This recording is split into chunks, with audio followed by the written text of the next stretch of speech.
ትሁት እንግዲህ በስከመጨረሻ ናቲን አገባለሁኝ፣ ሽማግሌ ወደ ቤተሰቦቼ አስልካለሁኝ፣ ስለዚህ ቀድሜ ሄጄ አባቴን ማሳመን አለብኝ ብላ ከአባባ ጋር ከተነጋገረች በኋላ ለመሄድ ስትወስን እንግዲህ ተመስገን ድንገት መጥቶ ፊት ለፊቷ ፍጥጥ ብሎባታል። አቶ ገዛሀኝ እንግዲህ በስከ መጨረሻ ፖሊስ ሄዶ ቤታቸው ሲያንኳኳ ለማምለጥ ቢሞክሩም እንግዲህ አለሜን መንገድ ላይ አግኝታ ማምለጥ አትችልም ብትላቸውም እንግዲህ እሷን አንቀውና ገፍትረው ሲጥሉ ስንዝር ሳይራመዱ በፖሊስ ቁጥጥር ስር ውለዋል። አቶ ገዛኸኝ እንግዲህ ቤትም መኪናም ንብረትንም ሁሉንም አጥተው በአንድ ትራቭሊንግ ልብስ ሲሄዱ ያየች አለሜ እንደ መጨረሻ ለመሆኑ ከዚች ትራቭሊንግ ውስጥ ምን ልትኖር ትችላለች በማለት ነበር የተሳለቀችበት። በዚህም በጣም ነበረ የተናደደው። ሌላ አለሜና ትሁት የያዙት ፍጥጫ። አለሜና ትሁት እንግዲህ አለሜ የአባባን ሚስት ፍለጋዋን አልፈለገችውም ነበር። በስከ መጨረሻ ትሁት ደግሞ የአባባ ሚስት ከመኪና አደጋ እንዳልሞተችና በህይወት እንዳለች ደርሳ ይዛት መጣች። በዚህን ጊዜ የበለጠውኑ አለሜ በትሁት ላይ ከባድ ጦርነት ጀመረች። አንቺ እኔ የሞተ ሰው ፍለጋ ለምንድን ነው የምትሄጂው ስትላት፣ ዛሬ ጧትም እኮ እንደውም እዛው ሂጄ ነበረ በማለት ትነግራታለች።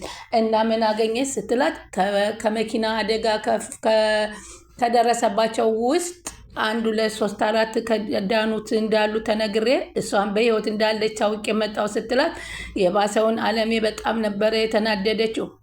አባባም አንቺን ካስከፋሽ ግድ የለም እኔ ባልሄድም ችግር የለውም፣ አንቺን ግን ከጎንሽ ነው የምሆነው፣ ገንዘብ አገኘሁ ብለሽ ባት ከጅኝና ባት ንቂ ሲሏት፣ ገንዘቤን እኮ የራሴን መልሼ ነው እንጂ ያገኘሁት አዲስ ነገር አይደለምና ገንዘብ ምንም አይደለ፣ አንተ ፍቃደኛ ከሆንክ ከአንተ ጋዚው ለመኖር ፍቃደኛ ነኝ ስትለው ቃል ገብተው ነበር።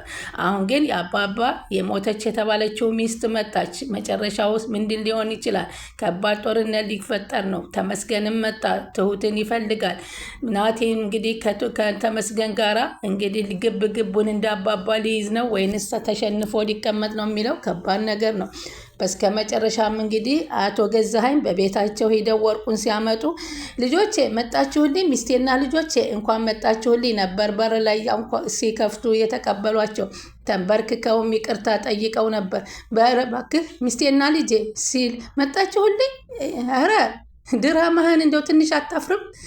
እናትዬ ልጄ እስቲ አስታርቀኝ ከእናትህ ጋራ በማለት እየቀለድክ መሆን አለበት አባዬ በማለት ነበር የጠየቀው። እባክህ እንሂድ የዚህ ድራማ ያልቅም በማለት ወታ ልትሄድ ስትል ቢንበረከኩም በፍጹም ይቅርታ እንደማትላቸው ያሳለፈችውን ነገር አለሜ ስታስታውስ ይቅርታ እንደሌላት ነግራቸው ጥታቸው አለፉ። ለቤቲ ንብረቴን ቤቱንም ከንብረቱንም ከቤቲ ተቀበይ በማለት ነበረ የሄዱት። አለሜ ደግሞ ለቤቲ ደውላ እባክሽ ቤቲ ፈጠን ብለሽ እህትሽን አሳክሚ ብላ ስትናገር አባባ ተደብቀው ሰምተው ለምንድነው ትሁት እንደ አይነት ጉዳይ ውስጥ የምትገቢው? ምን እያደረግሽ ነው? ሚስጥር ብላ አለሜ የነገረችንን አውጥተሽ እየሰጠሽ ነው ወይ በማለት ሲናገሯት፣ እኔ ምንም ነገር አላልኩም እህትሽን አሳክሚ ነው ያልኩት። ይህንማ እሷም ፍቃደኛ ናት ትገድፈዋለች ሲሏት፣ አዎ ሌላ ነገር ያለም አለች። ምክንያቱም አሁን አለሜ በፖሊስ ከሳ ንብረቱ ሁሉ ወደ እሷ እንደሚመለ ለስላት ተነገራት። በዚህን ጊዜ ቤቲ እህቷን ሳታሳክም አንድ ነገር እንዳትሆን ቢያንስ እህቷን እንኳ ሳክማ የተረፈውን ብሰጥ ይሻላል የሚል አስተሳሰብ ትሁት አላት። ትሁት ምክንያቱም ከተጎዱ ወገኖች ነው የምትሆነው። ግን አባዬ ተሳስተሃል አሰማምህ እያለች ነበር የነገረችው። እንዴ ምንድን ነው አላማሽ? አንቺ ምንድን ነው? እንደዚህ እኮ አይደለም አባዬ። ታዲያ ምንድን ነው እንዴ? አምናና ሚስጥር ብላ የነገረችን ትዘረግፊያለሽ ሲሉ ነበር የነገሯት። በፍጹም ቤቴንም ገንዘብ ልጅቷን ታሳክም ነው ያልኩት። እሷም እኮ በእህቷ በኩል ተጎድታለች አባዬ። ምን ማለት ነው? እሱንማ እሷን ፍቃደኝ፣ ሌላ ታዲያ ምን ብያለሁ መሰለ በማለት ትናገራለች። በዚህን ጊዜ ደግሞ በፍጹም ደስ አላላትም። እንግዲህ አቶ ገዙ ከኢንስፔክተሩ ተደውሎ ሲጠሩ በእግራቸው እየኳተኑ መሄዳቸው በጣም ይገርማል። እንግዲህ ከኔ በላይ ገዙ ማንም የለኝም ያለው ዛሬ በእግሩ እየኳተነ ሄዶ ጭራሽ ለጠበቃው ለኢንስፔክተሩ 7 ሚሊዮን ገዛ እሰጥሃለሁኝና ገንዘቤን አስመልስልኝ ከዛም በላይ ሲለው፣ ምነው አንተ እንደውም በእግርህ የመጣ ትመስላለህ ታለከልካለህ ሲሉት፣ እኔ ነኝ ገዙ በእግሬ የምመጣው ካለ በኋላ አዎ በእግሬ ነው የመጣው ሲለው፣ ታዲያ መጀመሪያ በእግር እየሄድክ እንዴት ነው ለእኔ 7 ሚሊዮን የሚሰጠኝ? እንደ ማንኛውም ሆዳሞች ኢንስፔክተር መሰልኩ እንደ በማለት ነበረ የመለሰለት። ሰላም ውዴታ ቻናሌ ተከታታዩ ሰላማችሁ በያላችሁበት ይብዛል። ለቻናሌ አዲስ የሆናችሁ ሰብስክራይብ፣ ላይክ፣ ሼር እያደረጋችሁ አበረታቱኝ። በስከ መጨረሻም እንግዲህ ትሁትን ይዘንላችሁ መጥተናል። ትሁት በዚህ ጊዜ አጣብቂኝ ውስጥ ገባች።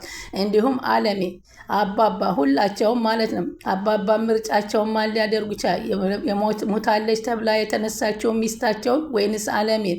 እሺ ትሁትስ ከተመስገን ወይንስ ከናቲ? በጣም ከባድ ጦርነት እየመጣ ነው። አሁን እንግዲህ ሚስቴን አስታርቀኝ በማለት ኢንስፔክተሩን ሲነግረኝ የሰማኸው ነገር አለ እንደ ንገሬ ሲለ አንድ በአንድ ቆጥረህ ገንዘብና ሀብቷን እንድትመልስ እፈልጋለሁ በማለት ሲነግሩት ያልሞተች ሚስትህን በመስሪያ ቤት ሙታለች ብለህ ያደረከው እንደገና አግተህ ስታሰቃያት የነበረው እንዲሁም ደግሞ ብዙ ነገሮችን ወንጀሎችን የሰራህበት መረጃ እጃችን እንዴት ብለህ እስከዛሬ በነፃ ልትንቀሳቀስ እንደቻልክ ግራ ገብቶኛል በማለት ያናግረዋል። የዚህን ጊዜ አባትህ አይደለሁም ለምን አትለቀኝም? አባቴ ብትሆንማ ወዳው ነበር ማስይዝህ እንደዚህ ጊዜ ማልሰጥህ ነበር ሲል ኢንስፔክተሩ ይናገረዋል። ትንሽ እንኳ ቢያቀልልህ እንግዲህ ሀብት ንብረቷን ቆጥረህ ስጣት አለ። እሺ የእሷን ሀብት መልስላት አለ። ለአንተም እሰጥሃለሁኝ አለው። ለምን ብለህ ነው ለእኔ የምሰጠኝ አለው። ያው ንብረቱን ወደኛ እንድታስመልስልን ነዋ አለ። ከቤት ያስመልሰው ወደኛ። ግን እኮ አሁን ቤቲ ጠፍታለች አለ። ቤቲ የትም ከህግ አታመልጥም፣ እኛ እናቀርባታለን። ግን አንተ ተው ይቆጭሃል ተው እባክህ ቢለው በፍጹም እኔ ኢንስፔክተሩ ከዛሬ ስሰጣቸው እንደነበሩት ወዳሞች አይደለውም በማለት ይሻላል። ስለዚህ የሚሻለው ንብረቱን አስረክብ ስለው ሰላም እንኳን ሊለው ቢል ሰላም ሳይለው ነው ኢንስፔክተሩ ጠረጴዛ አስገድፎ አቶ ገዛኸኝን ጥሏቸው የሄደው። በሚያሳዝኑ አቶ ገዛኸኝ አስፓልት ለአስፓልትና መንገድ ለመንገድ ጎዳና ለጎዳና መንከራተትን ጀምረውታል። አለሜም ሁሉ ነገር ቦታ ይዞልኛል ከእንግዲህ ሀብቴ ንብረቴ ሊመለስ ነው ብላ ለአባባ ትነግረዋለች። ምን ነው አሉ። አይ ምንም አይደለም አሉ። እንዴ ልልህ የነበርኩት ምንድን ነው አለሜ? ባለፍሽበትን ነገር ሁሉ እኮ እረዳሻለሁ፣ ግን አይዞሽ። እኔ ግን ሩቅ ነኝ ብዬ ላንቺ አላስብም ነበር። እሱማ ርቀሽኛል፣ እንደሱ እንዲታስብ አልፈልግም። እንዴት አላስብም አሉ። ማራቅ ምንድን ነው?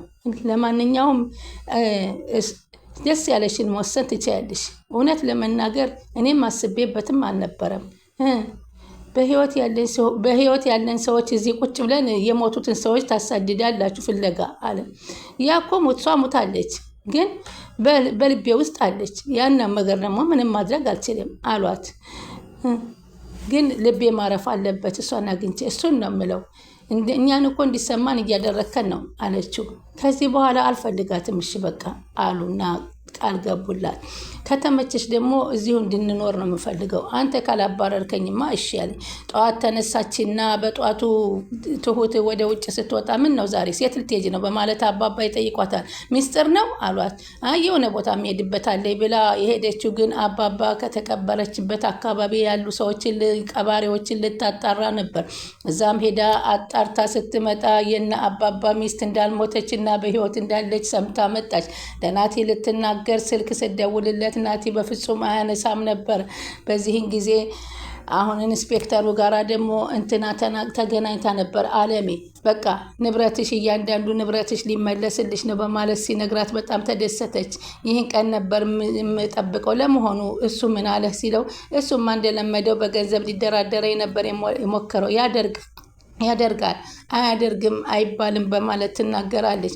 ትሁት ከመቃብሩ ሂዳ አጣርታ ከመጣች በኋላ ተክዛ ቁጭ ብላ አለም የመጣችና ትሁት አለቻት። አንቺ ትሁት ስትላት ብንናለች ከሀሳቧ። ምን ነው ቀይ የኔ ደስታ አላስደሰተሽም እንዴ አለቻት። እንዴት? ኧረ እኔ በጣም ደስ ብሎኛል አለቻት። ባለውለታዬ ነሽ ትሁት። በፍጹም ግን እኔና አንቺን እኮ የሚያጣላን ነገር የለም አለቻሽ። እንዴ የጀመርሽውን ነገር ለምን አታቆሚም አለቻት። ምኑን አለች። አስከሬን ፍለጋው ዛሬ ወጥቼ ነበር። እንደው የት? ጠዋት የወጣሁት አስከሬኑን ቦታ ሄጄ ነበር። እና አስበሽበት አቀደሽበት ነው እንዴ ተነሳሽው አለቻት። እንዴ ለምንድን ነው እንደዚህ የምትይኝ? አልገባኝም አለች። አባቴ ብለሽ እንደዚህ የምታደርጊያቸው ከሆነ ለምንድን ነው? ይህን ጉዳይ እስኪ አባትሽ ከሆኑ ተዩ። ይህን ነገር እንዳልተው የሚያስገድደኝ ነገር አለ አለች። ይኸውልሽ እዛ መኪና ውስጥ የሞቱም ያልሞቱም ሰዎች አሉ።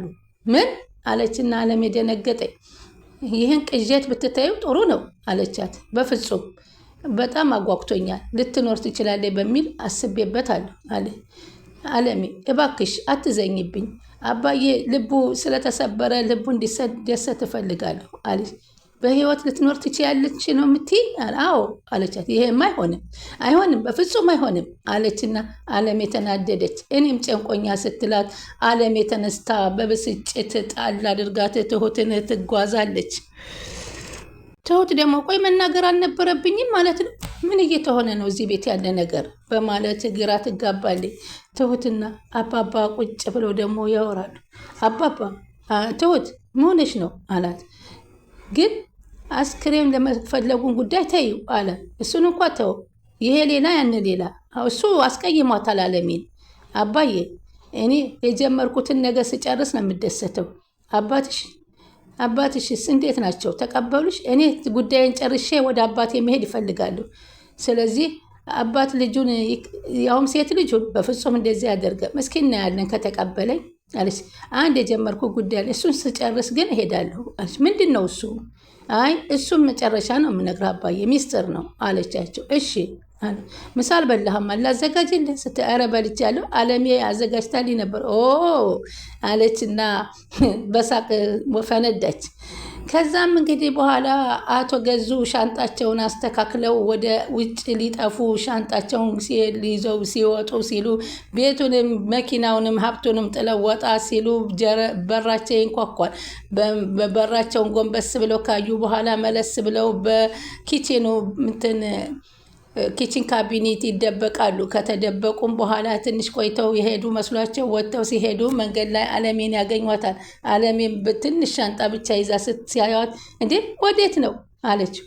እንዴ ውሰጂው፣ ቤቱንም ውሰጂው፣ እኔ ቁሚ እያለሁ አንተ ልታመልጥን መስሎህ ነው አለችው። እልኬን አታስጨርሽው፣ ዘርበኝ ካለ ንብረቱ ሁሉ ትራቭሊንግ ምንድን ናት? ምልክ ብታስብበት ንብረትን ብታስብበት አይሻልም? ቆይ ምን ይዘህ ነው የምትሸሸው? የበለጠውን ሁሉ ጥላህ እየሄድክ አይመስለኝም አለ። ዘወር በይልኝ ከፊቴ፣ በጣም አስፈሪ ነበርኩ እኮ፣ አሁንም አስፈሪ እኮ ነኝ። እኔ ደግሞ አሳይሻለሁ አለት። ድሮም በሰው ትከሻ ተንጠልጥለህ እንጂ በራስህማ ምንም ማድረግ አትችልም። አሁን ዘር በይልኝ፣ የተከበርኩ ገዛኸኝ። አሁንም እንደዛ ከሆነ ለምን ትሸሻለህ? በማለት ሲሉ አንገቷን አነቃት። ከዛም ዘወርና ዘወር ብለው ፈርተው ደግሞ እሷን ሳንቅ እያዛለሁ ብለው ዘወር ብለው አዩና ትተዋት ሲሄዱ እሷም አንገቷን ይዛ እያስተካከለች ቆማ ትንሽ ስንዝር ሳይሄዱ ኢንስፔክተሩ ፊት ለፊታቸው ከጫለባቸው በቁጥጥር ስር ዋሉ አቶ ገዛኸኝ። ትሁትም ሀገር ሰላም ነው ብላ እየተራመደች በወክ ነፋስ እየተቀበለች ባለችበት ሰዓት ፊት ለፊት እንግዲህ ተመስገን መጥቶ ግጭር አለባት። ተመስገን ለጋራ እንደተፋጠጡ ነው ያለቀው። ቀጣዩ ምን እንደሚሆን አብረን የምናየው ስለምትከታተሉን ከልብ እናመሰግናለን። ቻናሉን ላይክ፣ ሼር እያደረጉ ይጠብቁን። ሰላማችሁ በያላችሁበት ይብዛልን።